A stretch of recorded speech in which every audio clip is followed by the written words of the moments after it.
Welcome, and thank you all for being here. My name is Ginger Brown. I'm the Executive Director for the Langston Boulevard Alliance. This evening's meeting will begin with a short live poll, followed by a brief presentation on the corridor-wide framework and concepts for Area 3, and finally an open Q&A. As you likely know, the county recently released the preliminary concept plan known as the PCP. This is the most recent report released in the multi-year planning study known as Plan Langston Boulevard. This evening, you will hear from Natasha Alfonso Ahmed, the Plan Langston Boulevard project manager, and Ryan Baumann, the lead consultant for AECOM for this project. They are joined by colleagues from partner organizations, including Arlington Public Schools and the Virginia Department of Transportation, and other county departments, including Community Planning and Housing, Transportation Planning, Environmental Management, Historic Preservation, Parks, Facilities Management, and Economic Development. They are all here tonight to listen to the community feedback and answer questions on the concepts proposed in the PCP. As a reminder, missing middle housing types and forms are not a specific component of Plan Langston Boulevard, and we will not be discussing that county study this evening. This meeting is designed to be an open session. We know that there are differing viewpoints, and we are here to listen and learn from one another and approach tonight's meeting discussion in a respectful way. Now I'll turn it over to Erica Moore to review a few technical details and to launch the short poll. Erica? Thank you, Ginger. Good evening, everyone. Thank you for joining us. I'm Erica Moore, and I am the Head of Communications and Engagement for the Department of Community Planning, Housing and Development. As Ginger said, we're going to begin tonight with a brief poll. The question will look familiar to you if you have attended one of the design studios, but please take a few minutes to respond to the question that appears on the screen. We'll give you a minute to respond. There's no poll on the screen. It's not on the screen. It is. I can see it. Well, I do see it. I can't see it. It's in the chat. Just can't see it. Thank you. Try the chat. If it's not in the poll, try the chat. Okay, yeah, I don't have chat, unfortunately. My Teams doesn't have it. It's in the middle of my screen. Are you in the, Jim, was that you? Are you in the browser? Yeah, I have to use a browser. Teams won't work on my computer without joining the browser. It should work in the browser because I'm using the browser and I can use the chat. I don't have Teams on my computer. Yeah, it's a problem I've been having for months now, so this is nothing new. Well, it's just, Jim, it's just a question about what brought you here today. Just helping us understand what people are looking to learn from the various sessions in the design studio.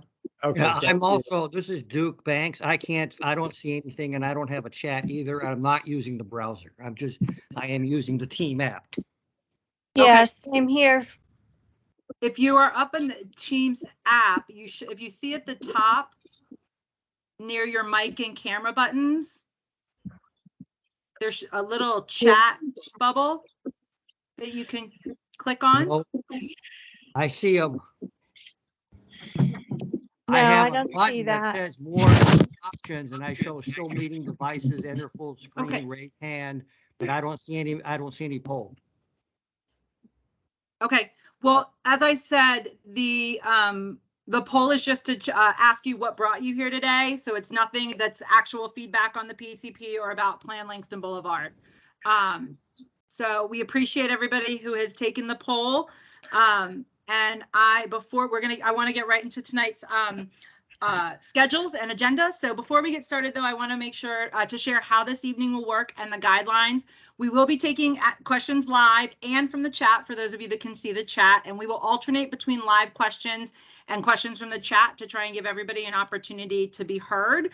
For those of you who have called in tonight, we will give an opportunity where I will turn it over to folks on the phone to give you an opportunity to ask questions as well.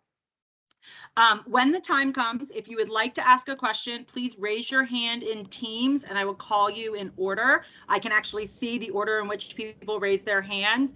You do that by going to the very top bar of Teams and you'll see a reactions option. And if you click on that, there is an option to raise your hand. If you prefer to ask questions in the team chat, it will be open when we begin Q&A, but please remember that the chat is not visible to those that can't see the chat and anyone who's called into the meeting. So we do ask you not use the chat for general comments or side conversations. And we also ask that you use the same respectful tone in the meeting chat that you would while speaking. We do have a lot to cover and there's a lot of people here, so we want to be mindful of time and convey as many questions as we can into the room. So we ask that you try and hold your questions to a minute or less. The more succinct and direct you are, the more people we can get to and the more questions we can bring into the room. If you do have more to share beyond the 1 minute time mark, we hope you will come to one of the design studios, engage with the planning team outside of this meeting as engagement continues on this. We do ask that everyone remain on mute if you are not speaking and leave your camera off. If your camera is currently turned on, we will ask that you turn it off. Take a moment to turn it off so that we can keep a full, even flow of the meeting and see only those that are speaking in the moment. If you have dialed into the meeting and you need to unmute, you can do so by doing *6 on your phone. Someone is monitoring unmuted mics in the background. This is only so we're not interrupting the flow of conversation and so that everything is fully captured in the meeting recording. If people are having background noise or talking over one another, it gets very hard to see and really hear the recording. Thank you. If you've just joined us, if you wouldn't mind going on mute and turning your camera off. Thank you very much. If you agree with somebody's point, you are more than welcome to use the thumbs up or the raise hand, the applause function in your reactions as well. We do welcome that there. And now I will turn it over to Natasha for a brief presentation on the evolution of the PCP. Natasha? Thank you, Erica. Thanks, Ryan. I think he's pulling up the slide at this moment. Good evening, everyone. So let's wait here until we get to that slide. I think it's up there, Natasha. Can you see it? You gotta go forward.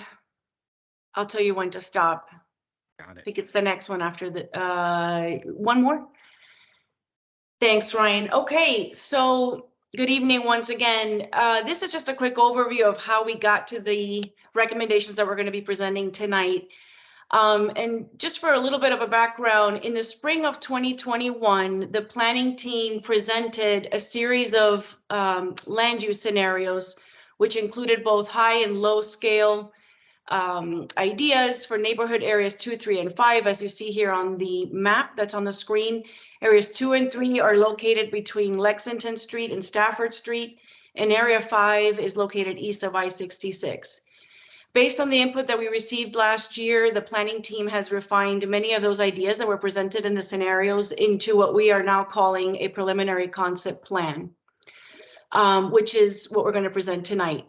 In the future, we will likely need to analyze and potentially even refine the adopted plans for both East Falls Church and Cherrydale, which are areas 1 and 4, as you see here on the map, to align with the new policies in the Langston Boulevard plan. Next slide, please. So the PCP is divided into 5 parts. The introduction is an overview of the planning study, the study area, the project milestones, and the community engagement that we've received to date. Chapter 1 is an overview of how we arrived at the recommendations that are being presented tonight in the PCP. Chapter 2 is a summary of the corridor-wide issues and the proposed framework for the 9 key planning elements, which will be presented tonight. And Chapter 3 describes the proposed development framework in each of the neighborhood areas, so areas 2, 3, and 5, as well as the neighborhood aspirations and the key challenges and opportunities for achieving those goals in each of those areas. The development framework will, as you will see, will propose new land uses, building heights and public spaces, as well as connectivity and streetscape enhancements. And it will provide recommendations for historic and cultural resources, as well as mitigation strategies or management strategies for stormwater. During the development of the PCP, the planning team evaluated different densities and building heights in specific areas along the corridor to analyze the impact on traffic, as well as the school enrollment and neighborhood form. And with that, we also analyzed the opportunities for achieving affordable housing, public spaces, and again, stormwater mitigation. So the PCP appendix actually includes an analysis of those alternatives, with different heights and densities. So next slide. So in response to the community feedback that we received in 2021, the PCP now actually focuses the redevelopment at the 3 key nodes that you see listed here, and in the commercial and multifamily areas between those nodes. We have removed most of the residential edges from the PCP, and we've revised the proposed maximum building heights in certain areas to provide more details on height transitions, along the low density residential edges. So next slide. So the images that you see here show where the residential edges have been removed and the areas where building heights were lowered in response to that community feedback. Next slide. So as you'll see in the recommendation, the building heights for these specific locations that are listed here in areas 2, 3, and 5 were lowered, as I said, in response to the community's feedback.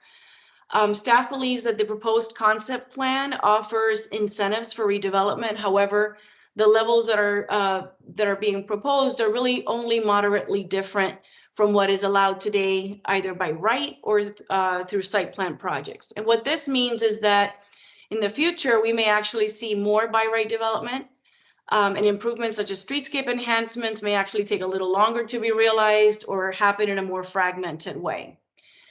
In critical areas where the PCP incorporates, several important stormwater infrastructure elements, in those areas where there may be fewer incentives, the PCP indicates that at a minimum, the new development should provide space for overland relief, which is basically a safe path for water to flow without creating damage to people or buildings or structures.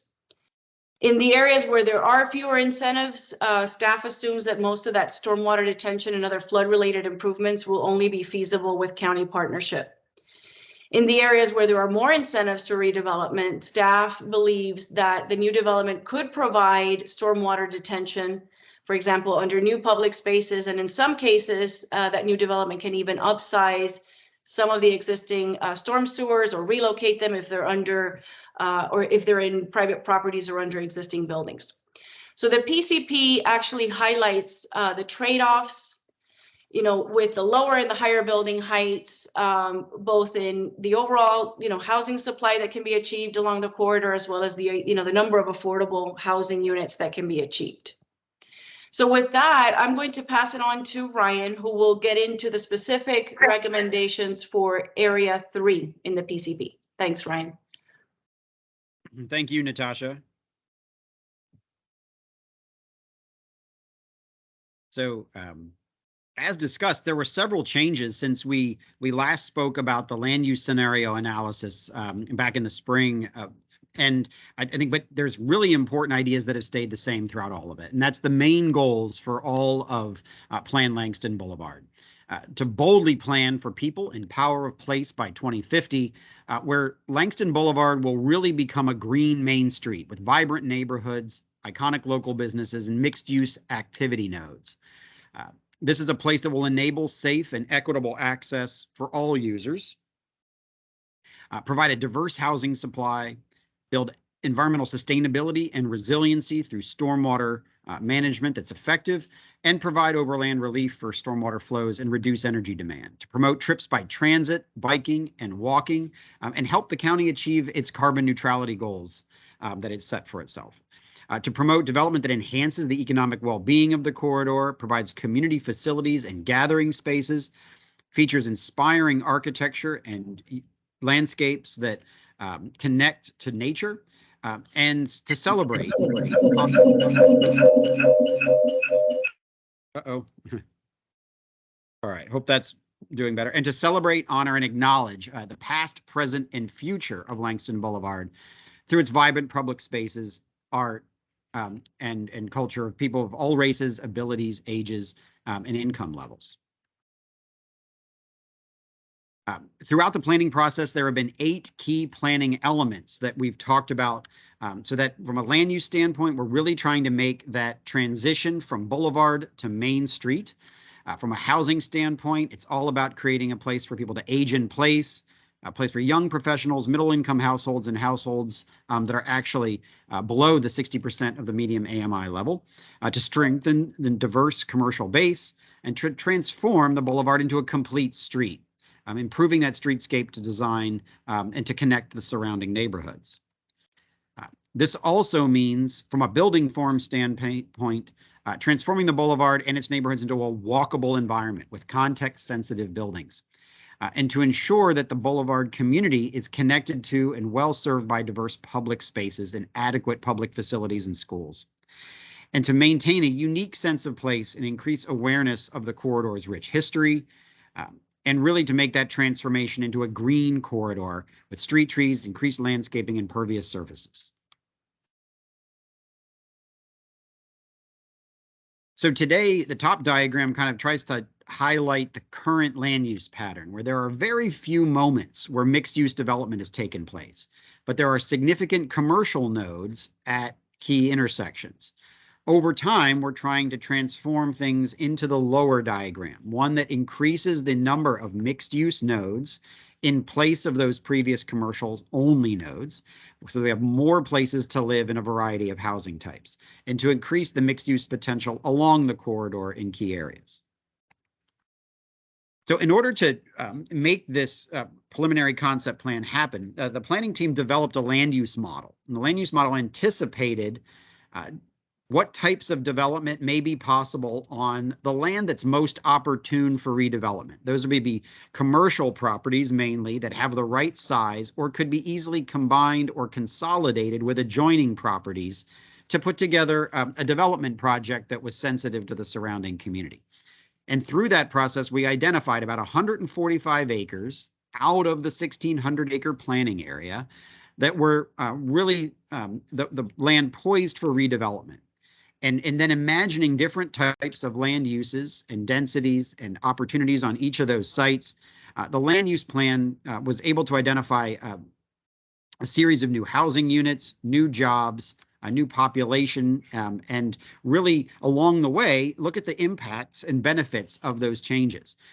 And so some of the benefits that come out of that those net new dwelling units of 8,400 dwelling units include a total affordable housing unit count of 2,136. And that's all of this happening by about 2075. There's other elements with new commercial space, residential mixed use opportunities, and public space of roughly almost 15 acres of newer enhanced public space in our streetscapes and new public or privately owned but publicly accessible space. This is really an important transition because we're actually able to make this redevelopment happen and through it reduce the impervious area along the corridor by about 10%, which we're really excited about, while growing the tree canopy coverage by nearly 12 acres when you add in the streetscape trees that can be added. So it's important to note that these changes are dramatic, but they would happen over several years between now and roughly 2075. So again, incremental development at key locations that can result in some significant benefits to the existing and new community within the county. So let's talk more specifically about Area 3. This is a really exciting part of the corridor for us. It's the heart of the corridor in many ways. And in some respects, the Lee Heights Shops is still probably one of the main locations that all of Lee Highway gathers. So it's important to note that in the future, the Lee Heights Shops will become an even stronger social and economic hub for the adjoining communities. Those shops will be ringed by urban neighborhoods with a mix of low, middle, and higher rise buildings. And that core area will be surrounded by its historic neighborhoods. It will be characterized by a canopy of trees and lush green spaces. And we're going to talk about a variety of these key destinations that we've thought about between roughly Glebe Road and the west, moving around past the Lee Heights Shops to the top of the hill. And we'll talk more about those ideas going forward. These images highlight some of that transformation that we're talking about, where the image on the upper right, kind of a view to the east along Langston Boulevard, right around where Albemarle Street intersects near the diner. And then the larger image kind of shows the transformation that we're anticipating, where the street will become much better for bicyclists and pedestrians, with the activity for activated ground floor commercial spaces, whether they are retail or some other type of activated use. And then the mixed use development on either side, but maintaining that flow of a variety of different traffic, but increasing the street trees and the amenities for pedestrians and bicyclists. This also gives us the opportunity through redevelopment to realize much better public spaces. So this view is taken more or less from right at Woodrow Street and Cherry Hill Road, looking westward towards the top of the hill, where we have right now traffic that can move through this space, and it's not really a usable public space. It's a lot of space given up for roadways. But through that redevelopment, we can see it realized as a great space for the neighborhood to gather. And then if we pivoted and looked to the south or to the east, there's the idea of infill development around and across the street from the Lee Heights shops, and an improved streetscape experience for Cherry Hill that will allow for it to actually be closed at times to allow for it to become a plaza for community gatherings like we had on Earth Day. So the PCP includes a land use diagram for each area that has some basic recommendations in terms of the types of uses that would be allowed in the redevelopment areas. And so a couple elements in the key here. The orange areas highlight where we would be allowing in the future commercial or low to moderately scaled multifamily residential or mixed use development. So quite a few different things could happen in that orange zone. In the yellower color, that more mustard color, we're imagining lower to moderately scaled multifamily residential. So in the eastern part of Area 3, that would be nearly all places for people to live. And then there's even farther east, getting closer to Cherrydale, places for low-scale multifamily residential. It's also important to talk about these striped red areas as an overlay to the orange. Those are our ground floor commercial priority areas. And those would be locations where any development needs to build the ground floor so that it one day could potentially accept ground floor commercial uses with the right amount of clearance and vertical separation and the amount of the right types of service and utilities for those sites. And that way, like a main street, over the long period of the corridor, different businesses could come in and those ground floors could be used in different ways, the way they are in a main street environment. It's also important to note we do have Fire Station 8 in the Langston Boulevard or Langston Brown Community Center and secondary program in the western port of the area that represent public property. And then there are key locations for recommended open spaces. And we'll talk more about that in a minute. In Area 3, it's important to note that we see nearly 40 acres of redevelopment potential here, again, over time by 2075, with the ability to, through that redevelopment, reduce the impervious coverage by about 8% while increasing the tree canopy coverage by 5%. So it's really important to note that it's through that redevelopment that we can actually make those important sustainability changes. And that new development can generate roughly 340 committed affordable units. To add to that larger total. Now, building height, as Natasha mentioned, is a really important issue to every neighborhood along Langston Boulevard, certainly here in Area 3. It's important to note when we looked at the entire corridor, we wanted to make sure that the building heights were planned to be sensitive to surrounding single-family neighborhoods and really happen in places where they could be best served. So that means at those key nodes or intersections, in areas that are accessible to bus routes or near the metro, on parcels with the sufficient depth or appropriate transitions that can allow low-density residential edges, transitions to those low-density edges, and in places where other infrastructure or topography or the natural environment can help with those transitions. And so this diagram kind of shows corridor-wide where the tallest heights are being recommended or allowed, and that's in Area 5 to the east, stepping down in the lighter the purple, the lower in allowable building height. So each area has its own site-specific diagram as well. What's important to note here in Area 3 is that west of Glebe Road, we're talking about building heights of largely up to 7 stories, mostly along the boulevard itself, which is similar to what's being, and then, I'm sorry, up to 5 stories, forgive me, up to 5 stories, similar to what's being shown to the west, stepping down to up to 4 stories, and then up to, and then the adjoining residential. And then as you cross Glebe Road, those heights come up to around up to 7 stories. And at that node, kind of along Langston Boulevard. And then as we cross Woodstock and get closer to the top of the hill near Thomas and Taylor Streets, that's where we would see the areas that are kind of shown up to 10 stories. And those are in locations where you have existing buildings that are already at those heights and have those views to the skyline to the east from the top of the hill. So each of these diagrams for each neighborhood talks about how those heights would step down from 7 down to 5 down to 4, and also shows the relationship between those heights and the public spaces that we are thinking about in the future. It's important to note that those transitions were studied in several ways and tested against real-life examples in different parts of Arlington County and Northern Virginia. So the thoughts about at what kind of distance we could have certain types of height transition come from good examples that we've worked to find here in the region. And we've done site-specific analysis within Area 3 specifically to look at those transitions in sensitive locations, like from the Lee Heights shops down the hill towards 20th Road, which is shown in this diagram. And so there is examples and ideas in the PCP that are specific to Area 3 in this regard.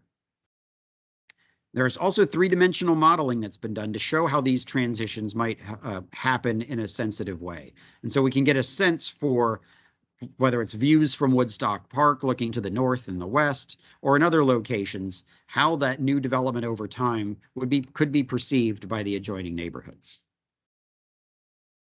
Transportation is a critical topic because we can't really have this land use change without a symbiotic relationship with our transportation system. It needs to change as well in order to support this new land use aspiration and this Main Street identity. So there's quite a bit in the PCP on transportation. So just hitting some of the highlights, the transportation system needs to change in several ways. Some of them include transit signal priority at critical intersections for the bus system. Also reducing the headways between buses significantly during the peak and off-peak times, and enhancing the bus stops themselves to improve the rider experience. Increasing access to on-demand microtransit service, and really some significant attention to pedestrian and bicycle access along Langston Boulevard itself and connecting within the neighborhood north and south of the corridor. That does mean links in the bicycle network that connect to destinations here and parallel bike routes through adjoining neighborhoods to make that system work. Separated and protected bike lanes along Langston Boulevard are really important for not just enabling people to use that corridor, but encouraging it. And streetscapes enhancements to widen the sidewalk along the corridor to make that possible. Certain intersections we're also going to need to study going forward to come up with the specific recommendations for those locations. But this is all in the spirit of transforming Langston Boulevard into a complete street, one where there are walking and cafe amenities, seating and relaxation opportunities, green infrastructure for biophilia and managing stormwater, those protected facilities for bicycle and e-mobility, and enhanced bus services, and eventually connected and autonomous vehicles. And through this complete streets transformation, we see Langston Boulevard actually acting as the outer loop in the greenway system that's discussed in the public spaces master plan. Today, the individual streetscape segments of Langston Boulevard change dramatically because of their context, and we do believe that will continue. So there's a good deal of information about the different transformations of the streetscape that are proposed, and how they go about working with adjoining property owners to create amenity and the connectivity that we need. Some in the narrowest portions of the right-of-way, some of which are close to Area 3, we're going to need to partner with the private sector on either side to expand the pedestrian space. Looking specifically at Cherry Hill Road, we kind of talked about this before, the desire to strengthen that already successful destination as a hub for community activity. We've thought very much about the streetscape in front of the Lee Heights shops and how it can change to act more like a plaza that can support public activity, but also modest street vehicular connections over time. And that leads to a connection to Cherry Hill Road east of Woodstock Street that could incorporate bike lanes and increased streetscape amenities like street trees and wider sidewalks as well. So the PCP's got some really good information about the transformation of the public realm near the Lee Heights shops as well. In areas where we actually need to create new streets or extend streets that exist, like Taylor Street, which is one here in Area 3, we have already thought through examples of roadway typologies that to make some of those new connections that can also provide for pedestrian environments and street trees, not just the movement of vehicles. And there are specific diagrams for each area that highlight where these streetscape enhancements would be and where site-specific improvements for transportation are recommended, and where they would and where they through the redevelopment they could be accomplished. Some key ideas to consider in Area 3 that are being discussed is the enhancement of many of the streets that already exist, and a big topic is actually the realignment of the intersection where Old Dominion Road Drive comes in to Langston Boulevard. To have that change to come in more at a 90-degree angle so that it's easier for pedestrians to cross. We can still move quite a bit of vehicular traffic through that intersection. It's necessary. But that would also open up some of the land that's currently given over to free right-hand movements and fast-moving vehicles to return that so that it could be redeveloped as part of the mixed-use development we're talking about. And there are other ideas, specifically new alley connections or secondary roadway connections that are suggested to provide access to redevelopment so that we can reduce the number of curb cuts on Langston Boulevard, Cherry Hill Road, and other key streets. We're also talking about the extension of North Taylor Street to connect to Langston Boulevard so that we can have an improved street grid to serve existing and proposed communities. Public space has always been an important topic as well, and we wanted to make sure that we had a flexible framework for locating new publicly accessible space that may actually be on private land in the future. And so what we did was we identified key locations where it was really important to add new publicly accessible space. Those are on sites where the parcel size and consolidation potential is right, or where we have the most intensive development that being planned, where it can best these spaces can best enable connectivity between existing and proposed residents and businesses, and to make sure that they're all within a 5-minute walk or a quarter-mile walk of at least one other space. So we have this rhythm every quarter mile of great community destinations. Also in places where we can actually intercept and detain stormwater, either at the surface or below grade, to reduce downstream flood risk. And to do this, we came up with a bit of a matrix where we're trying to, again, maintain the flexibility for property owners to locate these spaces conveniently to their needs, but also provide some minimum guidance. So that matrix deals with what types of space we might need, whether it's a plaza, a park, or a plaza park hybrid, and the minimum square footage is necessary at each of those locations, so that as redevelopment is considered, the private sector has suggestions on what to provide in terms of its minimum type and its minimum size, but the specific locations can be tailored to those redevelopment opportunities. And again, this is really an important part of introducing even more biophilic nature connections to nature along the corridor and to provide that green infrastructure within public space. So there is a diagram for each area, including Area 3. It highlights where we want to make sure that we have those separated pedestrian and bicycle connections from the streets, and where our key open spaces are based on that matrix. So they identify the types of spaces and the minimum sizes for them in several locations. And you can also see on there how they relate to existing great spaces like Woodstock Park or Stratford Park. This ties in directly into our stormwater management and resiliency strategies, where in Area 3, we were very much right at the top of the watershed for a tributary of Spout Run. So the things that we do here in Area 3 to intercept runoff, reduce pervious surfaces, and detain that runoff and store it help reduce downstream flood risk. We also want to make sure that we provide places for overland relief. Overland relief being the corridors that can safely move floodwaters if the infrastructure below grade becomes overwhelmed. It's also important for us to be thinking about public spaces and public facilities and schools along the way. So what's important to note is that we've worked with APS. They use the same data that we used in the land use model and our transportation modeling. They use that information to look at enrollment, and it looks like we have within the visibility that we have until 2030, we can see that we have capacity in the existing schools, and that there are a variety of techniques that can be used to address needs in the future, including 2 significant CIP cycles to look at. So APS has their processes for working with the Capital Improvement Planning Program in order to look at those needs going forward. And what we've shown in the PCP is ways that places like the Langston Brown Community Center site or the Lee Center site could be used creatively to meet public facilities needs in the future. There are also significant cultural resources to be thought about along in Area 3. We've identified them and talked about ways of either preserving them or partially preserving them or interpreting on those sites or in locations nearby the people, the places, and the events of significance that have happened here.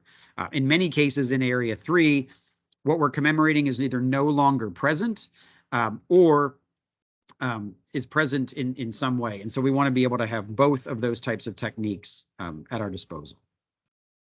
And so just wrapping up, it's important to note that there are significant benefits to the land use change that we're talking about. That newer, higher density comes with the ability to achieve many of our goals. It's necessary in order to do it, and we need to have that partnership with private redevelopment to make these goals happen.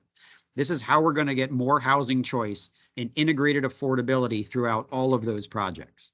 It's how we're going to get new customers for our businesses, how we're going to have more streetscape enhancements and safety improvements along Langston Boulevard and to cross it, how we're going to get more publicly accessible space, even if it's on private land, how we're going to increase the visibility of the history and culture that is present on this corridor, and how we're going to help reduce the emissions necessary to meet our carbon neutrality goals. And this is how we're going to increase bicycle and transit ridership is in context and in conjunction with that higher density. It's how we're going to be able to make those increased connections to nature, kind of turning parking lots into parks and new places to live. It's how we're going to reduce flooding and improve our water quality, but again, going from impervious asphalt to a combination of infiltrating landscapes and buildings with green roofs.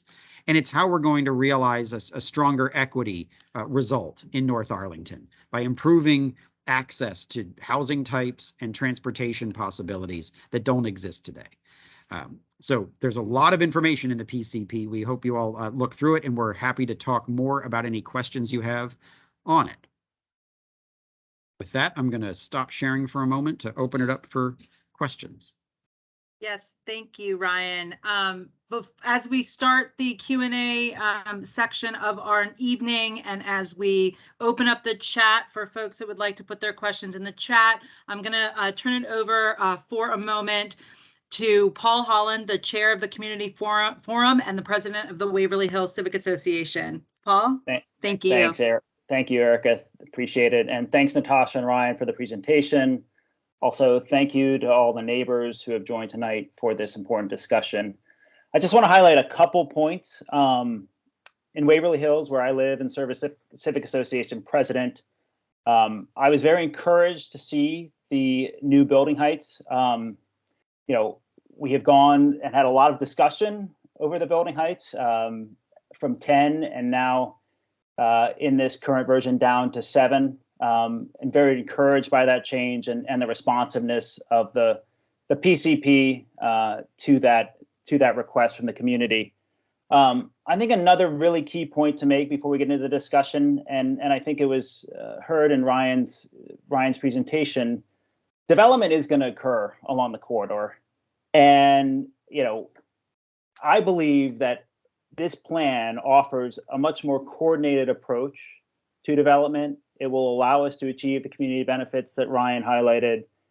And I think it's preferable to a piecemeal redevelopment that is going to occur if this plan is not in place.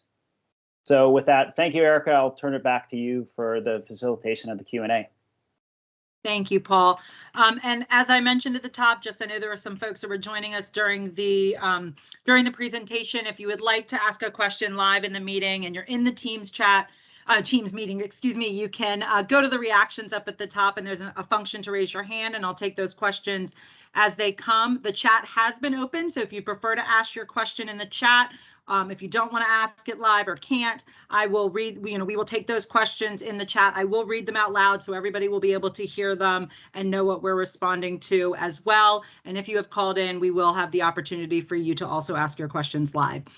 So with that, I do see some hands raised, so I'll go ahead and get started. I am going to do my best with names. I really apologize if I get your name wrong, or if you're using a family member's account. Please do, if I get your name wrong, restate it for the record, just so we have it and so everyone knows who you are. So with that, Rebecca Roper, you are the first. You're welcome to come off mute, and you are also welcome to turn on your video camera if you would like. Okay, great. I'll make this fast. I live in Area 3, and we've been very active in giving feedback. You spoke about the area on 22nd Road running in between Columbus and Buchanan Street. It was depicted in different ways, and one way for the current residents, the current homes there on that side of the street, it was indicated in orange to be a low to moderate site with multifamily residential mixed use, which is what I anticipate. But when we have given feedback, we've asked that there be a height limit of 3 stories, or some have asked for 4 stories, not the 5 stories that is indicated. While you may have dropped it down from the 7 to 5, that is not what the residents have been saying for this particular area. And with that, that's my priority statement. And there are a lot of people on here, so I'll thank you for the opportunity. And I really hope you consider that this area has sought that. Thank you. Oops. Thank you. And Ryan, am I turning it over to you for that? Sure, I can discuss that just briefly. I think one of the things that we were taking into consideration is the fact that we do need to provide the capacity for the owners of properties to redevelop and to make this change from to see the benefits we want to see. So we have to take into consideration what they're allowed to do today, and make sure that what we're allowing in the future gives them a potential incentive, or the physical space to actually make that a reality. So, I think one of the challenges with limiting development to 3 stories is, I believe in some cases, and Natasha knows this much better than I do, the existing land use permissions would allow you to do more than that today. So it depends, because it's 35 feet or 45 feet unused. So I still stand by the 3 to 4. I think 5 is too high, especially in the Cascade event. And so please consider us. And is it the owners? Because no, we don't all agree. Most of us do agree with respect to increasing the maximum. Thank you. Thank you, Rebecca. And I will say that type of feedback is exactly what we're looking for in our feedback form that is now live. So I really do encourage you to go there, and you can actually give that direct feedback. Folks, I said it at the top. I know a lot of people, forgot to repeat this. I apologize. If you could avoid having side conversations in the chat, we have a number of people that can't see the chat, and so they cannot see those conversations and comments. If you agree with somebody's point, you are more than welcome to use the reaction function to show that in live live moment. Also, you are also welcome to, of course, say that as as you come on to ask your live question. We're just trying to make sure that everybody has equal access to the conversation that is happening. So we really would appreciate that. Thank you so much. Going next, Joan McIntyre was our next hand raised. Yeah, I wanted to get some clarification and a better understanding of what's expected of the existing multifamily buildings that are east of Lee Heights Shopping Center running along Cherry Hill Road. I mean, that's pretty much of that's already multifamily. Is the vision to replace those, and what then would be the land lot coverage with parking? You know, how much of an increase? What does that do there? And then also, how does that fit in with looking at green roofs? Because I would not consider them to be pervious surface. I think they're very important for stormwater management, but they're not really the same thing. So if you're talking that into if you exclude that, then it would seem to suggest that you're actually seeing a reduction in pervious surface rather than an increase of which the planning is claiming.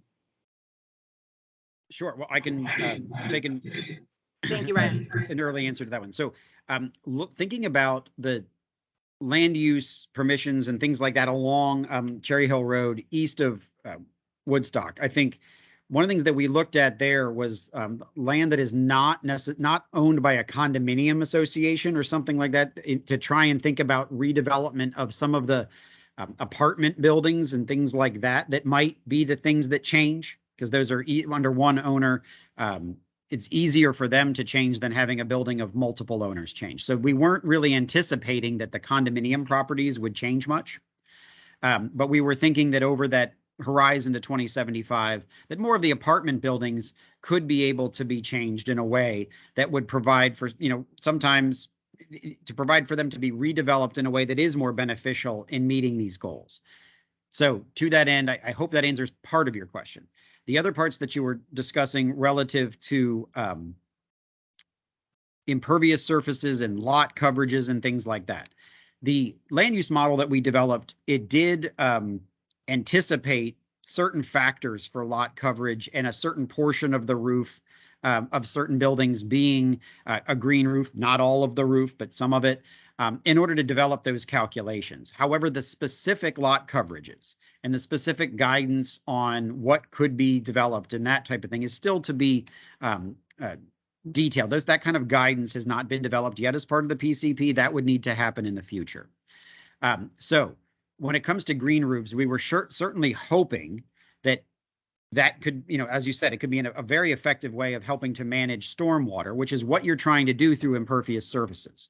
So if we can capture that water, we wanted to make sure that we were accounting for the benefit of the green roofs, and of course, not mentioning or not anticipating that every square foot of new roof would be green. We wanted to make sure that we were accounting for both the green roof potential and for new pervious surfaces around those new buildings. So we did try and account for both. Thank you, Ryan. I know we have some of our environmental services team members here with us, so I'm going to put Rich Dooley on the spot for a moment and see if you might be able to come on camera and talk a little bit about how we handle green roofs generally when it comes to this issue. Thank you. Sure. Erica, hi, and good evening, everybody. Rich Dooley with DES, part of the Rethink Energy team. With green roofs, we look at and advocate and encourage green roofs along with a number of other environmentally sensitive designs when it comes to buildings and homes alike all throughout Arlington County. We do have our Green Building Incentive Program, which incentivizes the addition of green roofs, as well as energy efficiency and a variety of other measures and best practices that really helps us to achieve that carbon neutrality goal that was mentioned earlier by 2050 or earlier. So with that, we look forward to working together with the community and with developers as well as existing building owners to enhance and to improve each and every one of those buildings. Thanks. Thank you, Rich. Thank you, Joan. Jennifer, you were next for the question. Yes, thank you. I'm not sure my camera is working. I'm trying to turn it on and it's saying that the video is not working, but That is I'm a okay. resident. Well, first, I have a couple of questions. The first one is, it didn't appear that all of the slides that were shown today were in the presentation that was provided, that was sent out by the county today. And I'm wondering if if there is a way to get those additional slides, or the newer version of slides.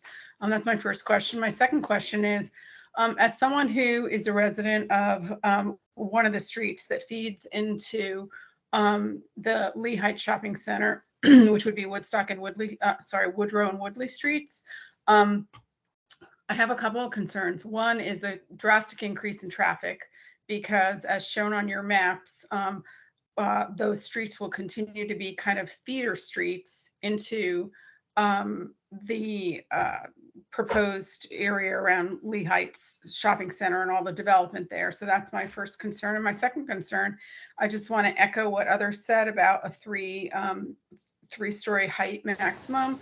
I certainly think that adding additional height to or as many as 5 stories to the buildings in that area is really going to make it very much an eyesore to people who purchased homes on these streets with the intention that they would not be seeing, tall apartment and or mixed use buildings, within a block of their home. I will take the first part of your question first. Yes, all the presentations and the slide deck from tonight will be posted on the Plan Langston Boulevard webpage. The ones that have been posted already are for Area 2, so I'm not sure if that was the discrepancy, but this from tonight that was just presented for the first time will be posted on the Plan Langston Boulevard webpage and available for everyone to view, along with this meeting recording and the chat transcript. Okay, and then Ryan, am I coming to you for the next part of it? I'll let you answer the next part. Certainly. When it comes to the traffic question, we certainly understand the concern there. What we did was we looked at what the Metropolitan Washington Council of Governments model for regional transportation has to say already about what will be happening in 2045. And then we added in the information from our new land use model. And then we added in these improvements in the transit system, in the walkability and the experience and the bikeability. And we were able to then look at how those benefits and impacts work with each other. What we were able to see is that because of the density proposed and because of the new sidewalks and because of the dramatic increase in transit service via bus, we're able to offset significant amounts of new growth. And by offset, I mean maintain levels of congestion that are not really any worse than things were going to be in 2045 under the model that doesn't include that growth. So we're also taking into account regional traffic when we looked at that. I think it's still important to note that our models say that with this new growth, as long as you make those changes in transit and you make it as easy and encourage people to walk and bike for short trips to get to their destinations, that the time it takes to go along Langston Boulevard from one end to the other is only going to go up by a couple minutes.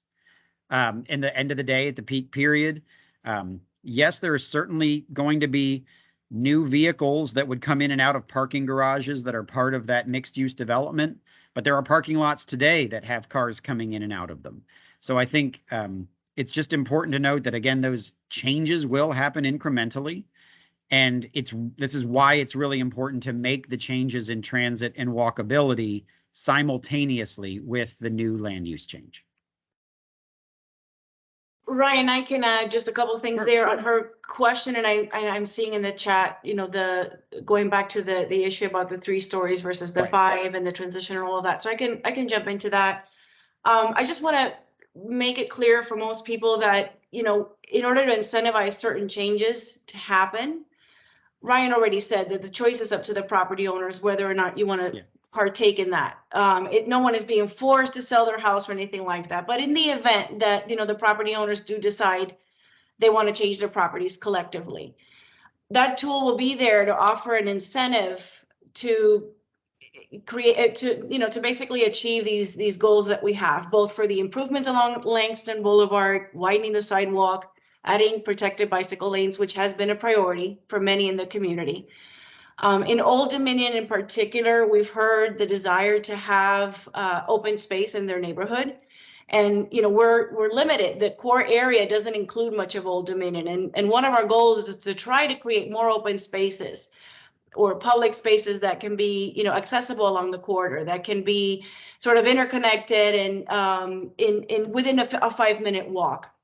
And so that's another goal that we're trying to achieve in that particular area. And the current regulations, which allow you to go up to 35 feet, is already pretty limited. And so an additional perhaps 15 feet or so to be up to 5 stories is really a very moderate incentive than what we currently offer through by right. Obviously, there's not even a site plan option there today for those sort of properties. So we're just trying to weigh all of these things together and, provide opportunities, options for, like Ryan said, for the distant future. Things will change by 2050 for sure, to provide options to achieve these goals. Great, thank you, Natasha. Coming back to our queue, I just keep checking the chat in case there are questions. But coming back to our queue, Lauren Riley, you are up next. Yes, thank you, Erica, and thank You're you, welcome. Natasha and Ryan, for your presentation tonight.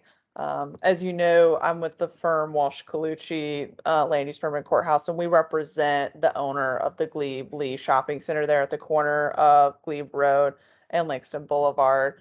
So we're still kind of reviewing and digesting the concept plan, but I had a couple of questions about that public open space / stormwater facility that's shown on the east side there.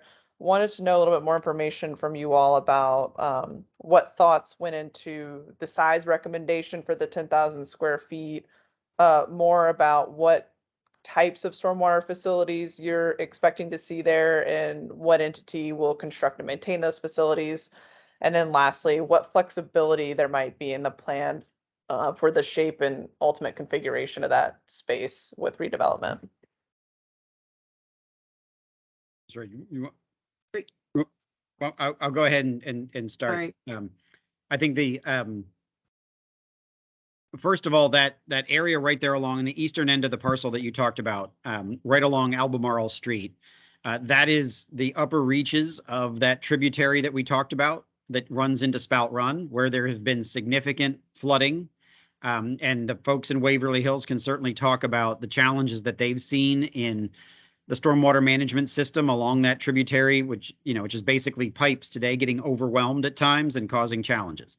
So the inspiration for that idea was to say that particular location is in a perfect place to intercept stormwater and to detain it so that it can be released into that stormwater management system at basically at a managed rate to help reduce downstream flooding. So the location had to do with gravity and the fact that that's the low point right there by those pipes.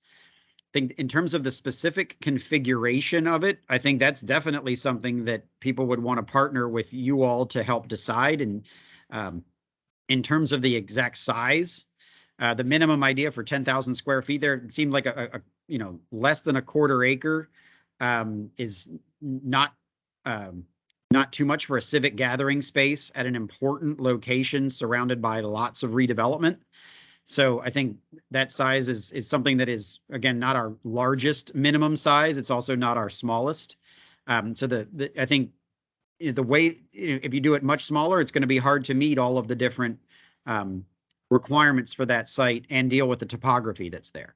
So those were a few of the ideas. But I think overall, when it comes to the specific engineering and of course the construction and maintenance elements, that's certainly something that is not part of Plan Langston Boulevard to determine. It's not in the PCP, but it's something that certainly would be worked out in the future in collaboration with you and your landowner going forward. So Natasha or others from DES, feel free to add anything that you think would be helpful. Natasha, did you have anything you wanted to add? You were on mute. Okay. Oh. Okay, No, thank just you. making sure. Thank you, Lauren. We're going to take one more hand raise. Oh, Erica, you're on mute. You're on mute. Oh, I muted myself. I'm so sorry, you guys, after all these years, and I still haven't perfected it. So I am going to take a question from the chat that came in. This was one about timing. Fatima is asking, when are these changes expected to take place? 5 years, 10 years? What can we share on that?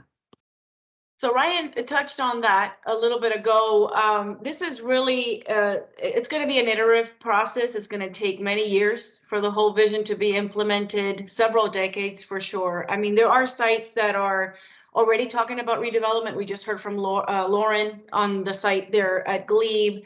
There are sites that are looking to redevelop. Some are more ripe than others just because of the age of the building or the conditions are just right for change.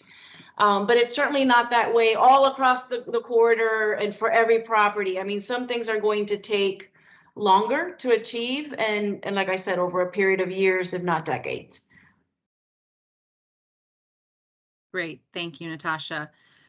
Ainsley Calhoun, you were next to ask your question. Yes, thank you. I live on North 22nd Road. Rebecca Roper mentioned it earlier. I'd like to echo her comments. I mean, I live on the street that is, according to every plan, about to be demolished as part of this. So the interest is both personal, but it is also for my neighborhood.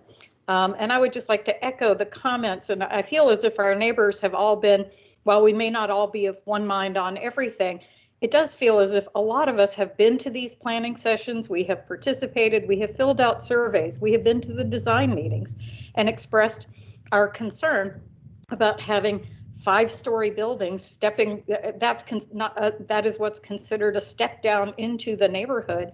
And I think I can speak for probably a majority to say that we don't believe that that is sufficient step down. That is a big change to the neighborhood. It would be a very big change to the character of the neighborhood.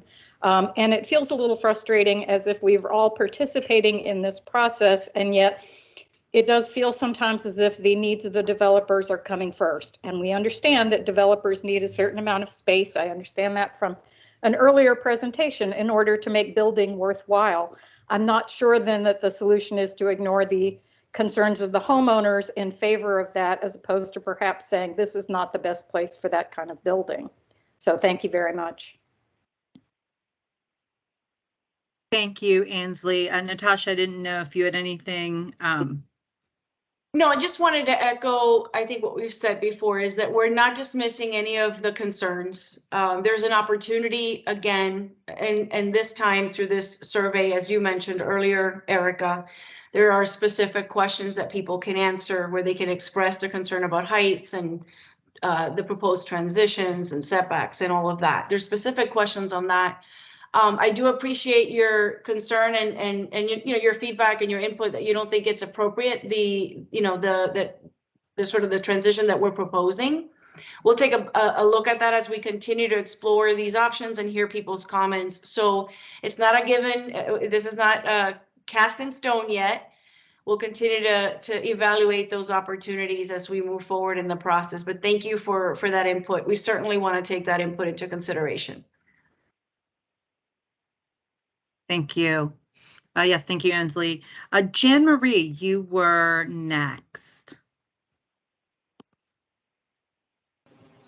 Hello, thank you so much.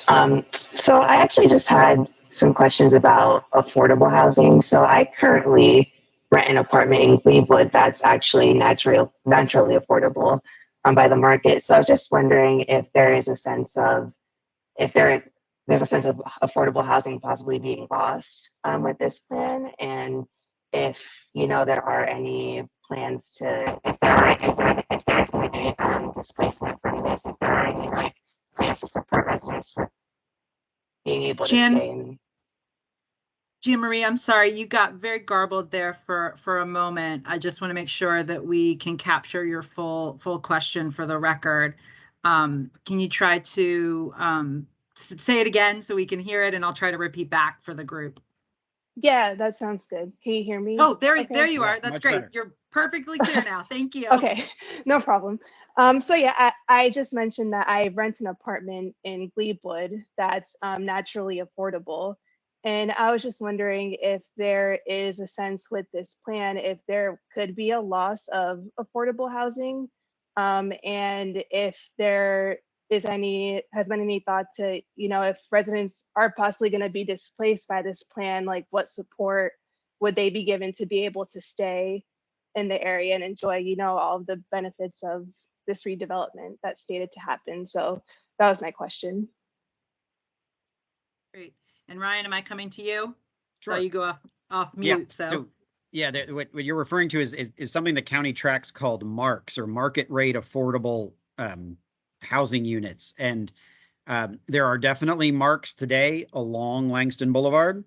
And there are some in some of these redevelopment areas that we're thinking about. And we kind of went back and forth because there's one option is try and preserve the MARCs by developing near them or around them.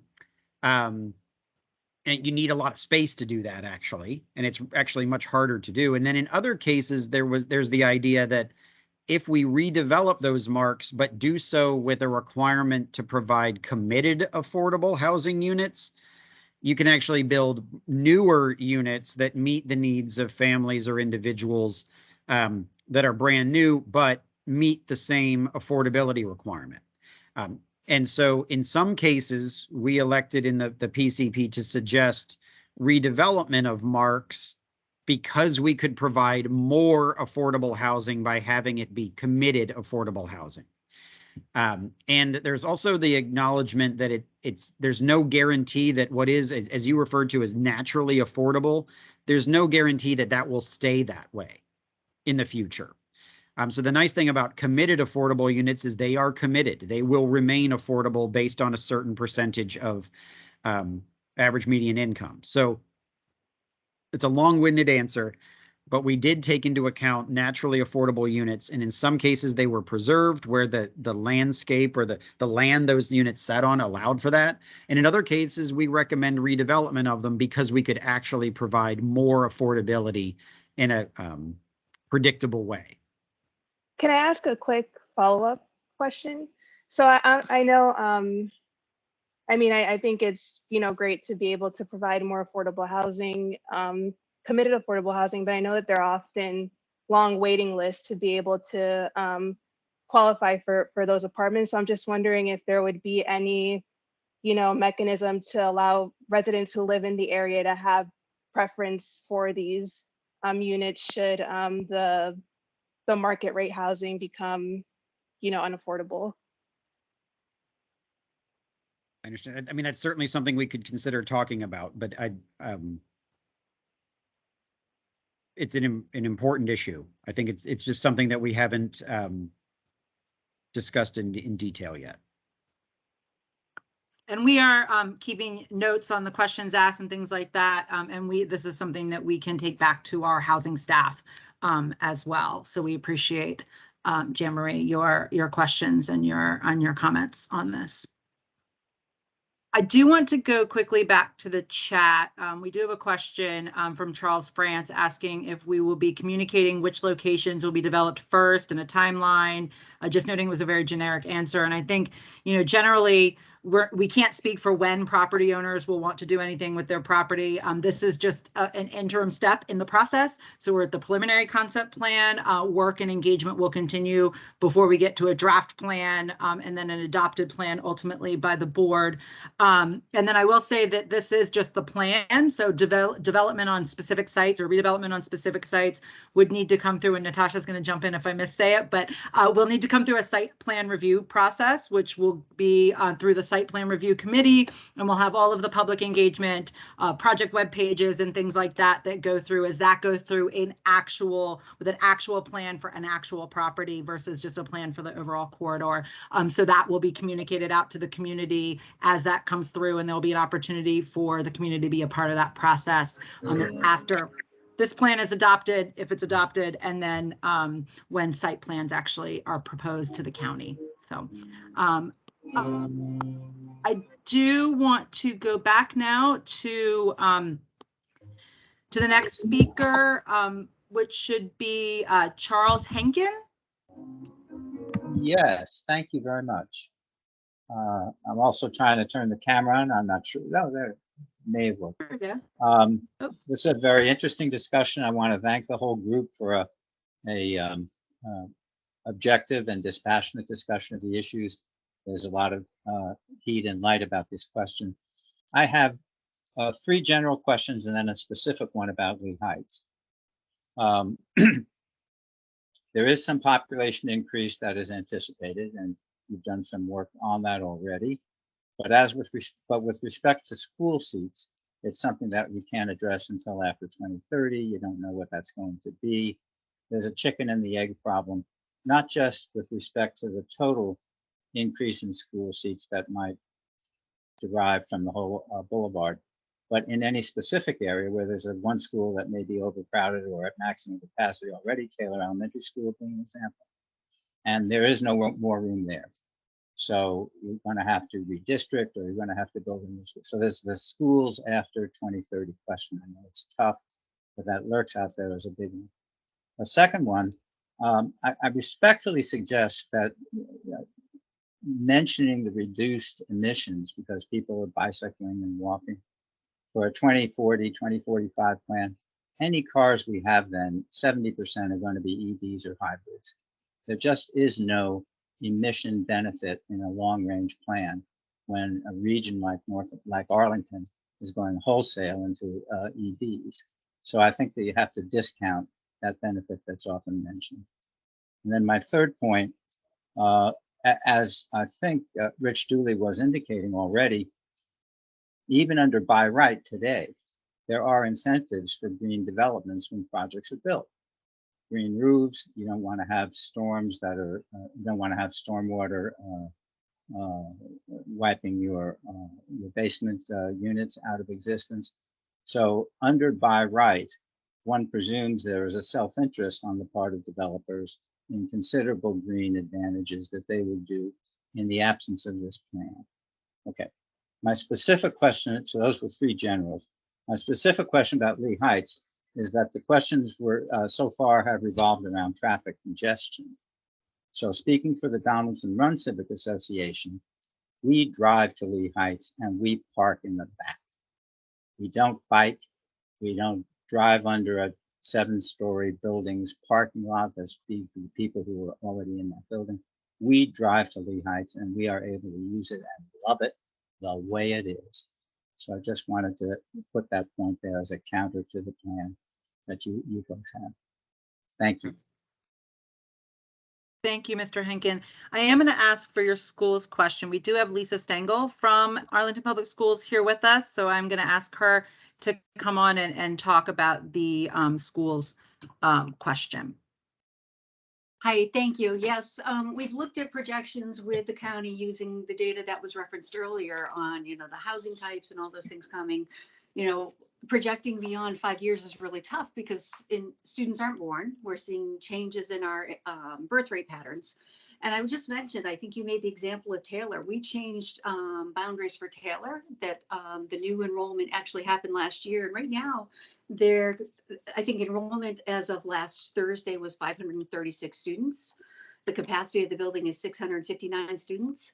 I think boundaries probably is a long term. We will have to do it. We do have excess capacity, especially at Northwest Arlington right now.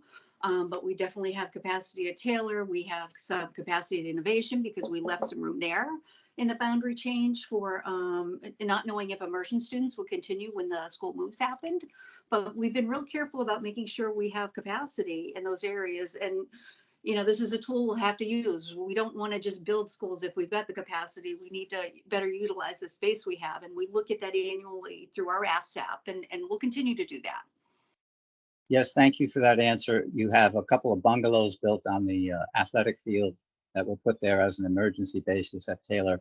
They're still there, and that's in large part, I think, why you may have capacity at this time. But the basic point is you've got a 30-year vision here, a 40-year vision, and you cannot, you as you just admitted, you can't project more than 5 or 8 years into the future. So it's a weak point that has to be resolved, in my view. But anyway, thank you for your answer.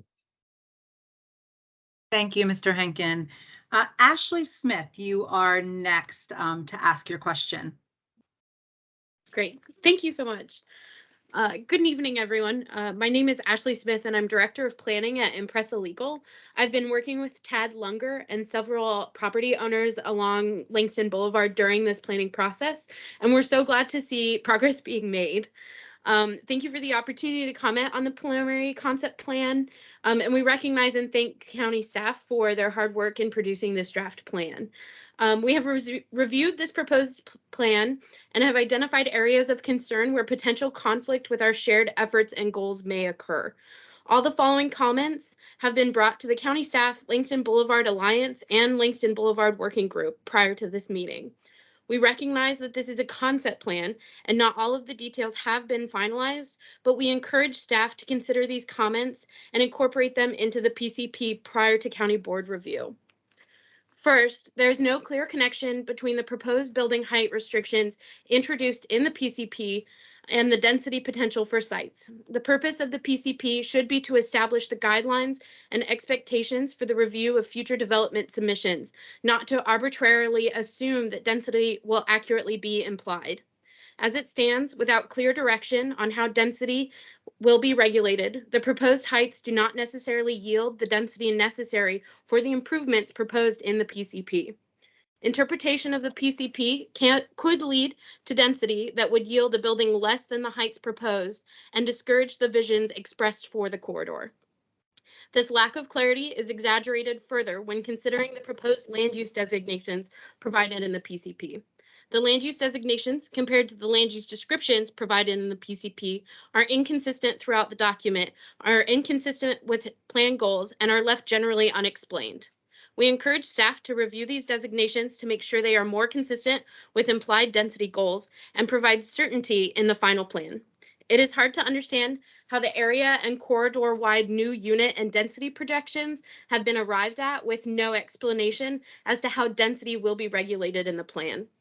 Additionally, new and existing street locations and street improvements are unclear and sometimes inconsistent with the planning goals for sites. There should be some optionality articulated in the plan to allow proposals to come forward, recognizing that the transportation goals and how they relate to development proposals will evolve throughout the life of the plan.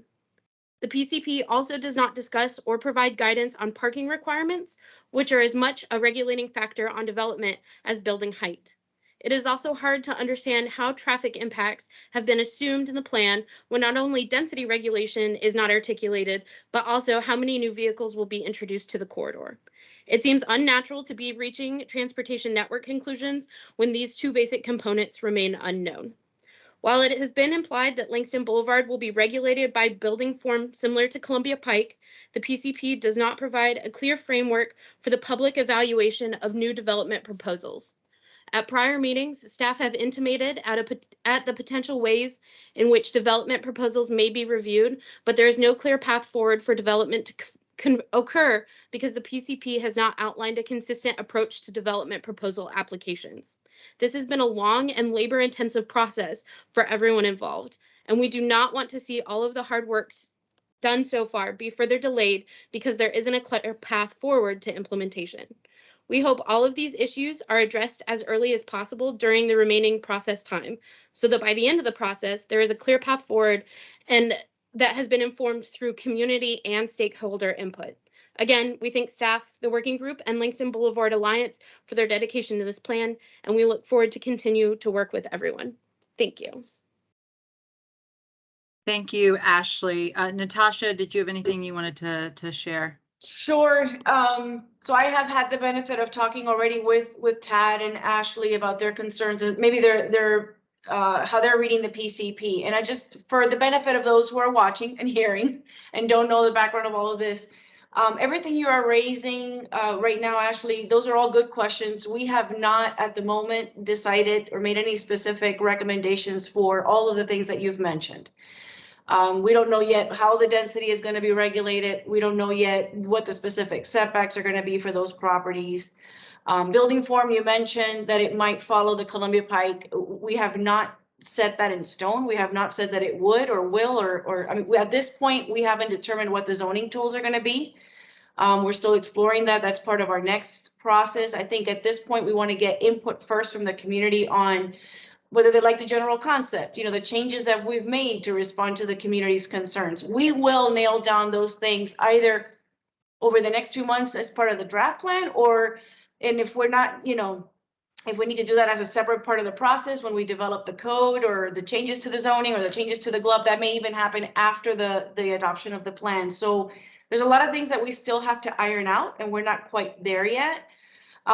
So I hope that, you know, you keep that in mind, and we can continue obviously to have meetings and discuss your site and the opportunities that you see with the PCP. So thanks. Thank you. Natasha, I'm going to stay with you for just 1 minute because we had some Sure. questions, a little bit of back and forth in the chat, and I want to make sure that we bring that into the room. Jennifer was looking for some clarification on which corner of Glebe and Langston intersection that Lauren Riley was talking about. And somebody said, Amy F. said that there was referencing Walgreens Thirsty Bernie's lot. That's correct. Can you just clarify? Yes.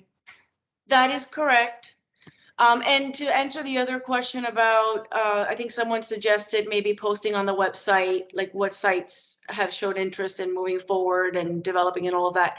We don't have any official applications from any property owners. To date, we haven't received any specific plans or, you know, letter of interest or anything like that. You know, we wouldn't disclose anything until that application has actually been filed and it's public record. So we can't speak for those property owners until they're ready to say so. You've heard from 2 today, which is good. It's great. It shows that there's interest. But besides that, we don't have any specific applications that have come in. Thank you. And I'm going to stay with the chat for another question. Robert Love, and we may need to send this to a potential transportation person, but Robert Love is asking, is an extension of Brandywine Street from Glebewood to Langston Boulevard still being considered? Natasha, I'll start with you and I'll let you. Yeah, it's a very simple answer. That is not intended to be a street. And I don't recall now if we ever did show it that way in previous iterations or in the scenarios. Ryan is nodding. So I think I was correct. Yeah, it is simply a pedestrian and bicycle connection. We'd like to be able to have that connection from Glebewood, you know, from Brandywine straight to Langston Boulevard. So that's what's being proposed. Great, thank you.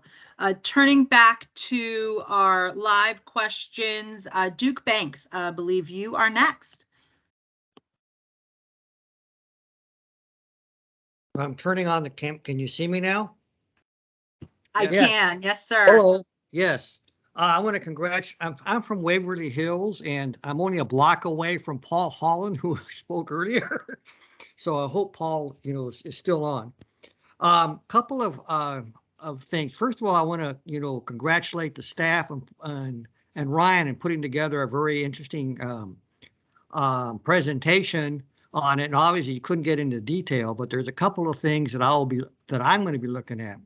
Even though, as Paul mentioned, he feels very well about the dropping of the height limit from 10 to 7 stories around there. Given the fact that you got the runoff thing, and I've been involved with municipal governments and various other areas, you can essentially say that the CBS is kind of like the high water mark of the Sprout Run runoff. So trying to create retention ponds, we're almost trying to say that the drop of rain falling on the CBS, hopefully within about 10 feet, you're going to start retaining that. But the thing is, by raising the but given the heights of the buildings, even at 7 floors, you're creating issues in terms of impermeable space and whatnot. So I think I'm going to look at that more carefully, but I think that has to be flushed out. And I realize you had to give a summary, but some of your statements concerning the tree canopy and all of that with the increase in density and whatnot, I think doesn't quite make sense from my experience. I'll be looking at that one in more detail. The other one I think is there's a perception problem in terms of how much you're listening to the community. I think you saw some of that in some of the questions, especially the 5-foot questions coming through.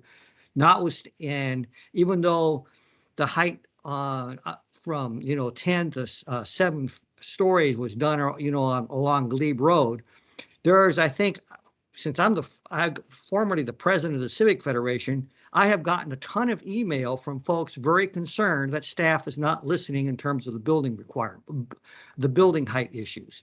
And I think some of the questions tonight brought that out. Those are my only observations at the moment. And thank you for your efforts. Thank you, Mr. Banks. I am going to, Natasha, I'll start with you, but perhaps we can bring on some of our environmental staff to talk about the questions that Ms. Banks raised. Yeah, I'll let either Ryan or staff answer the one on the impervious areas and his concern about, the loss of trees and all of that. But going back to the concern of the comment that you made, that some folks are still feeling that we're not listening in terms of the height. We're, as I said earlier, we're in a position that we're trying to balance everything, what the community desires, what the community needs are, the things that are in the best interest for the entire corridor, like improvements to the corridor itself for accommodating all modes of travel safely, most importantly, and adequately, which we don't have today.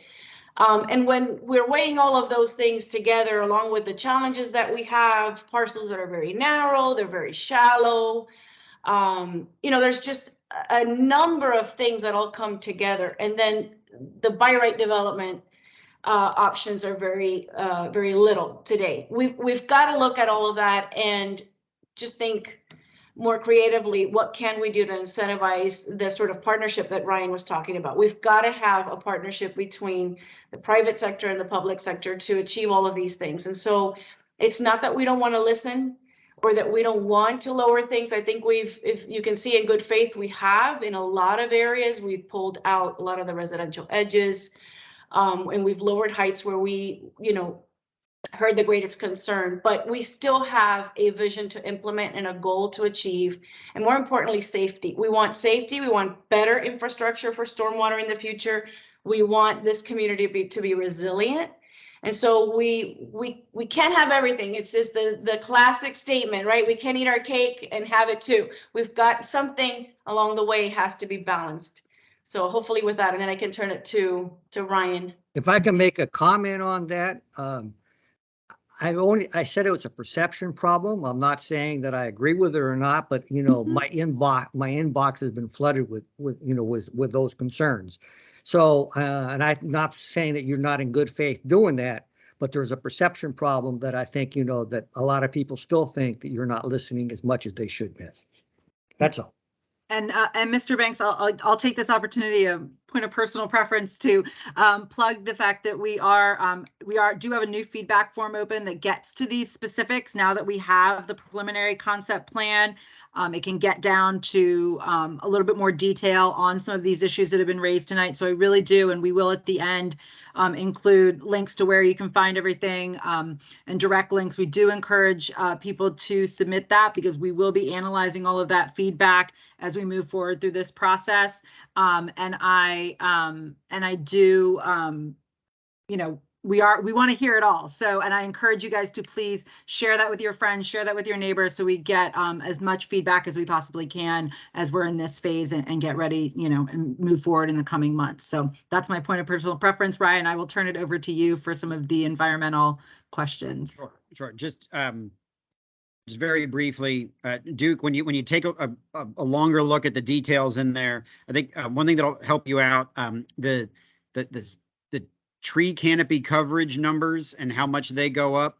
They include the street trees that would be added to several streets, and that makes a big difference there since many of the streets throughout our planning areas do not already have street trees. So that's one thing that'll probably help answer some of your questions. The other idea is we did try and create some assumptions for the redevelopment of sort of prototypical sites that talk about if you have a parking lot today on most of the land and you turn it into a building in the future, what might you still be able to infiltrate around that building? How does the green roof help support some of those goals too? And fundamentally, we are imagining that in those areas where we're trying to detain runoff, especially along that tributary of Spout Run, that there's going to be below grade detention necessary too in vaults. It's not just going to be ponds at the surface, because we're probably going to need below grade engineered structures to take care of some of those volumes too. But again, thank you for your comments.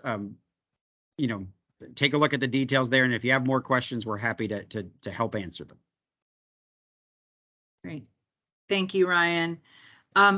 Next up is Eric M. to ask a question. Hi, my name is Eric Malpelli. I live along the Langston corridor between Glebe and Old Dominion. I'd first like to thank Ryan and Natasha for their presentation today. Particularly, Natasha, your mention of the different trade-offs that are being considered in the plan, regardless of where folks may fall on what the right trade-off should be. In our neighborhood, the lack of green space has been a long-standing issue, so I particularly appreciate your mentioning of potential for green space in the Old Dominion Civic Association area. My question concerns pedestrian improvements sort of east-west across Glebe and across Old Dominion. What possibilities are there to make that safer as part of the plan? And relatedly, what opportunities are there for traffic calming measures on Old Dominion Drive? There have been several recent frightening accidents with cars spinning off the road into fences and sidewalks. Wanted to see what could be done with that. Thank you. Ryan, I'll come to you first, and then we might want to go to some of our transportation staff. Sure. I think one of the big things that we have going for us with the recommendations here is the transformation of the sidewalk space to include street trees and the buffered, the kind of the landscape buffer for pedestrians. One of the big things that will have the effect of doing is making the whole street feel narrower for the drivers on the street, even if the roadway widths are not. The street trees will help be a significant calming factor to help kind of reduce the speeds of vehicles, and the new street lights will help with that too. So that's one key answer. There's already been some upgrades in a way to the Glebe crossing.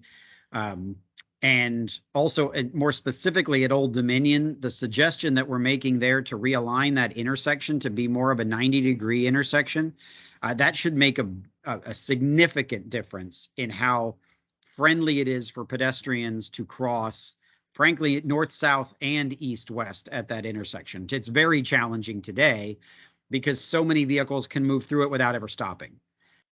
But as Old Dominion comes into Langston Boulevard, we have the opportunity there to make that moment much easier to cross for those who live in Old Dominion and need to get to amenities on the south side and vice versa. So the specifics of individual intersections and that hasn't been determined yet. How wide the crosswalks would be, all those things. That's going to be for processes in the future. But I think the county in general has deployed a variety of techniques in locations throughout the county to implement pedestrian amenities and make certain facilities easier to cross. So maybe some of our team there could speak to the kinds of techniques and the processes the county goes through to implement them. Yes. Yeah. Oh, there comes Leah. Thank you, Leah. And if Yeah, you no would problem. introduce yourself to the group. Yeah, my name is Leah Gerber. I'm with Arlington County DES. I'm part of the transportation planning team and am a bike pedestrian planner, but really do all modes. So I can answer, I think the first part of the question was, making it safer specifically for pedestrians. So there is some money that's put aside in the DES capital improvement program for this project specifically for Plan Langston Boulevard. You know, obviously it's not determined where those are going to go yet because we're still far out. But generally they'll likely be used for intersection improvements. Through Vision Zero and a lot of data collection that was done for that, we found that a lot of safety issues are happening at intersections and pedestrian crossings. So you can do things like bump outs, essentially, you know, reducing the amount of time and the amount of length it takes for people to cross the road, you know, changing signalization so cars are more aware of people crossing, or pedestrians have kind of the basically right of way, and are able to cross, you know, before cars even start making those movements, things like that. So really prioritizing pedestrians and cyclists at crossings. I think Ryan covered a lot of the other questions with the traffic calming. So thank you, Leah. Appreciate that. Ansley, I see that you still have your hand raised, and I wasn't sure if you had another question or if that was still raised from your first question. So I wanted to just check in. No, I think that was raised from, that's just from previous. Thank you for checking. Okay, thank you.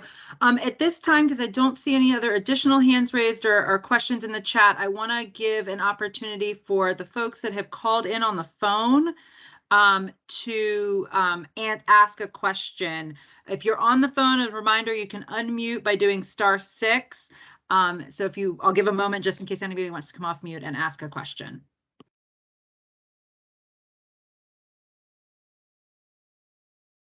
Giving time for folks to dial it. Okay, I did see that Peter Witham, and I apologize if I mispronounced your last name. I saw that you raised your hand, so if you have a question, please go ahead. Hello. Yeah, thanks for taking my question. So I'm actually in the financing area. We finance a lot of these developments. So my first point is that there needs, in terms of the density debate and the height debate, there needs to be some incentive for developers to actually, there needs to be financial feasibility in order to get these developments off the ground. So you know, totally understand where the density debate is going, and without a certain amount of density, you wouldn't get these projects financed. That's one point. The second point is, in terms of parking, are you contemplating these developments having podium parking with wood frame, you know, with 5 stories above, or are you talking about underground parking? What's kind of your vision for the parking arrangements for these developments? Great. Thank you, Peter. And Ryan, am I coming to you for a parking question? That's fine. I'll take that one. Oh, Natasha, sorry, I'll take that one.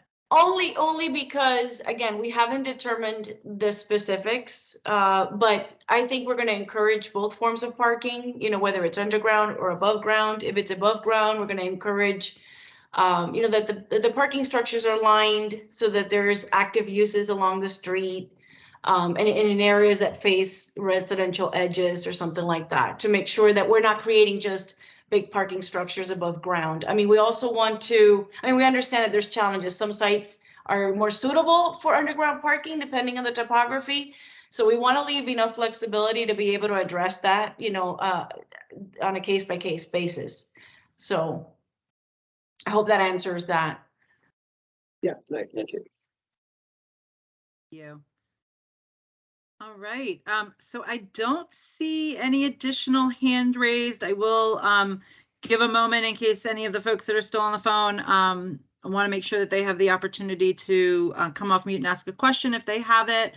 So I will do that. And then, John Zimmerman, I just saw that you raised your hand. Go ahead and ask your question and feel free to come on camera. Oh, okay, hang on. Not required, but I always. No, I know, I understand. You may. So sorry for my crowded office. I'm just wondering if you could give an update on future events. And we had a walking tour the other day with Natasha and Ginger, and that was very helpful. But I'm just wondering if you talked about that, we get more people at those events. Thank you. Yes, thank you. And I promise you're not a plant, but that was one of the next things I was going to talk about to segue. So thank you for that. There are several opportunities, as John just indicated, to continue to engage with us. We will be having a virtual meeting for just like this one for neighborhood area 5, but we will also be holding a special topic-based meeting on October 11th to further discuss housing, stormwater, and transportation. So if you have specific interest in those areas, we encourage you to come and bring your questions. Maybe you had a chance to look through the PCP in those specific areas and want to bring those, or just to hear the discussion. And we are also continuing to meet with, community members at the design studios every other Friday through November 4th at the Langston Boulevard Alliance office. And as John just said, the Alliance is also hosting walking tours. And I have a feeling that, yep, we're gonna be sharing the last slide, which has the exact dates for those walking tours that are coming up. So there is a specific one for Area 3, as you will see, that is on October 1st from 9 to noon, starting at the Cherrydale Farmers Market. There. Can I just, yes, the information tent will be there from 9 to noon, but the actual walking tour will start at 10 a.m. and then at 2 p.m. on the 16th. Thank you.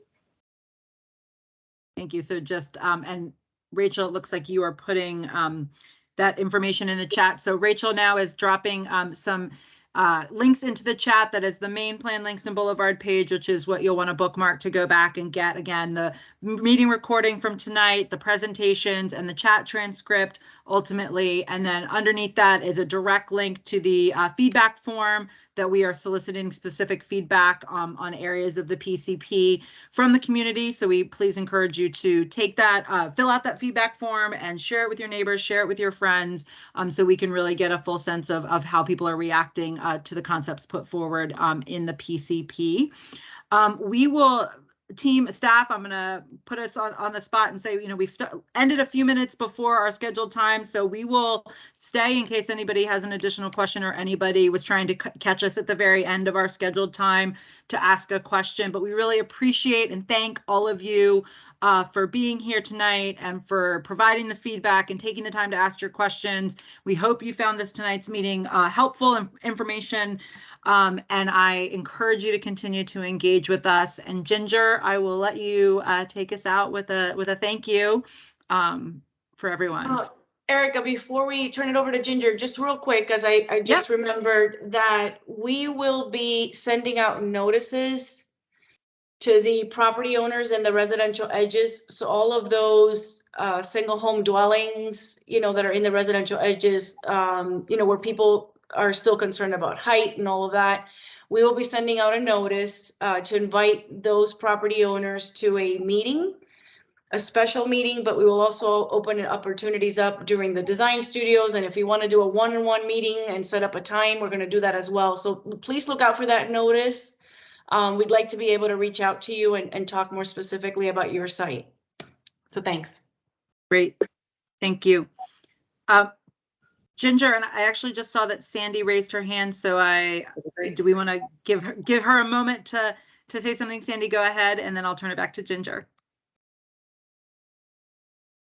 Yeah, I just wanted to say, Ginger, if you could just explain a little bit about the design studios, that people are very welcome to come, where they are, how they work, that kind of thing.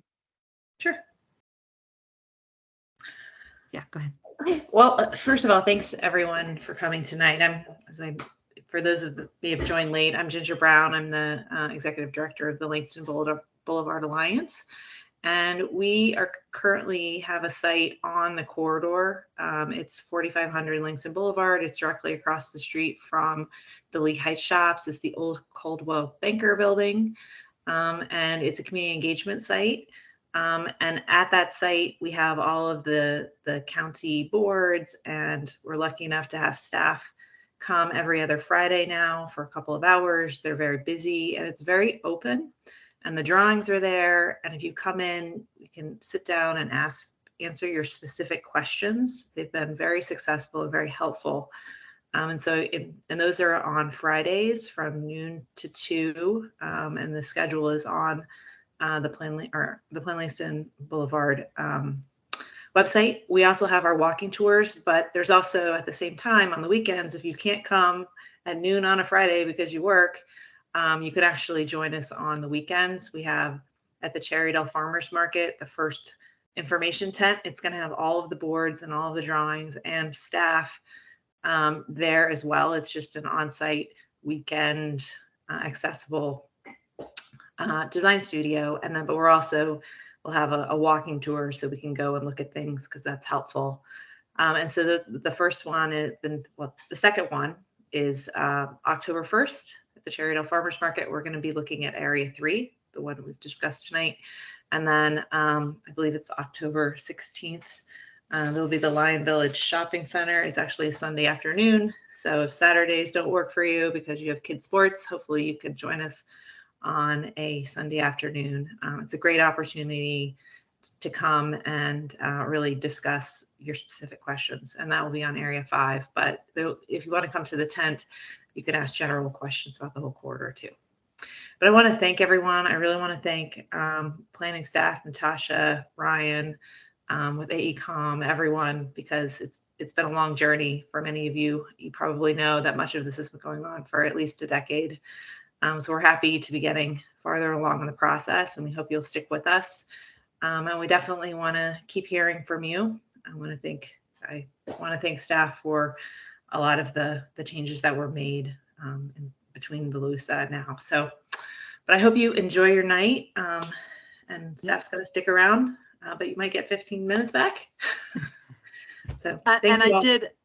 Oh, sorry, Ginger. Thank you so much. I did, just before folks left, a question came into the chat, Natasha, about those notices. Those are actually going certified mail, correct? Is that, or certified letter?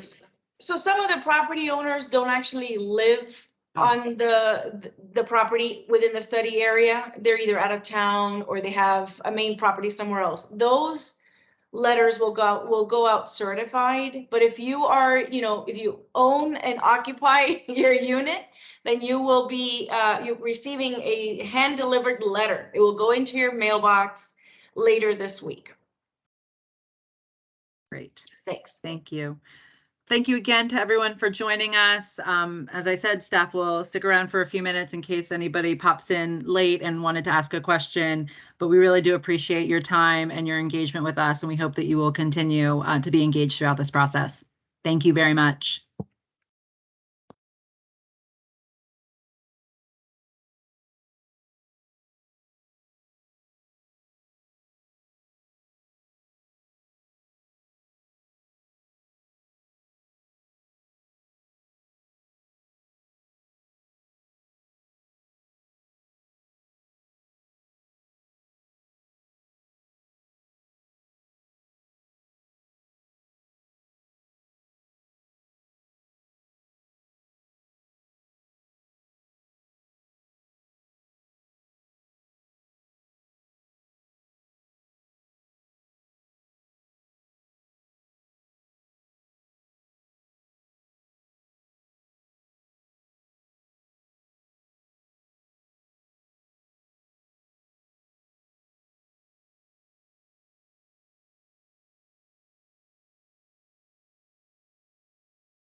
Radha, and I apologize if I mispronounced your name. I believe you just joined our meeting. We've concluded the end of our Q&A session, but had stayed on just until a few more minutes into our appointed ending time in case there was an opportunity for somebody to come on. Did you have a question that you wanted to answer about Area 3? And feel free to go off mute, or you can use the chat.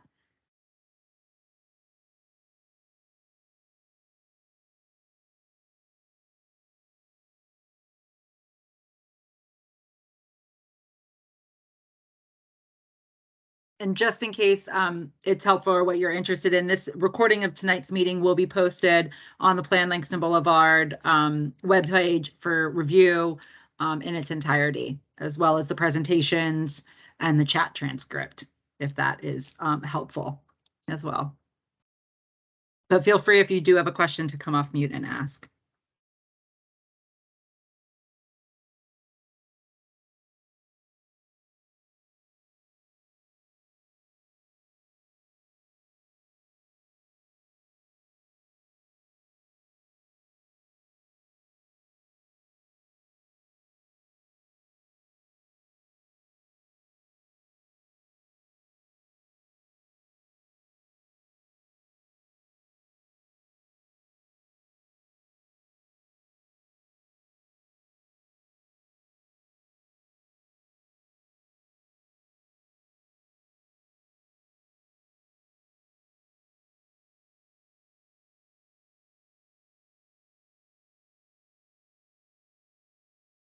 Okay, team, I think at this point, we haven't had any additional questions. I appreciate you hanging on for a few additional minutes just in case. And thank you all for a good evening. We appreciate everyone for coming out again. Thank you for staying with us. Have a good night.